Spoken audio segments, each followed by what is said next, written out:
دفاعا عن الصمت. أن نكتب أو لا نكتب،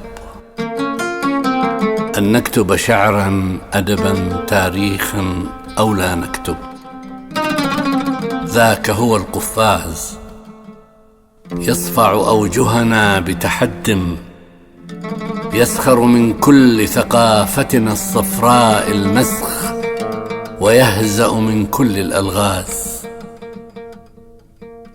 ليس الكم مهما، ليس الكيف، ماذا أكتب وماذا تكتب وماذا نكتب، ذاك هو السيف. قال رسول الله صلى الله عليه وسلم: شرط الإيمان القول الخير، أو فاصمت لا تتكلم.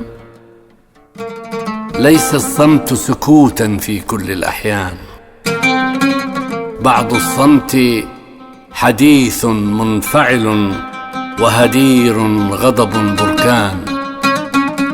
بعض الصمت هو المطلوب إذن في زمن يتفاصح فيه عيي، يتذاكى فيه غبي، حتى تتخمر أسباب القول الفصل بوجدان الإنسان العربي، حتى تتجذر فيه رؤى تمسح عنه عمى الألوان، وتطلقه من قمقبه وعد النبي. أصخ السمع أخي، ماذا تسمع من حولك؟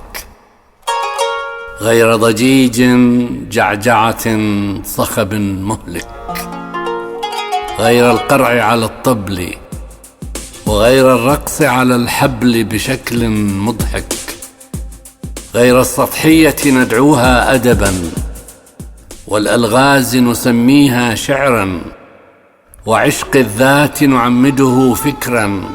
هل ثمة وضع أكثر من هذا مربك؟ قلمي مكسور مسحوق حتى النسغ الأسود، لن أغمسه في حبر مشبوه مستورد. لن أكتب إلا ما شئت أنا، إلا ما أرضى عنه. لن أستفتي إلا قلبي، إني أحتج عليكم بالصمت ولا أتردد.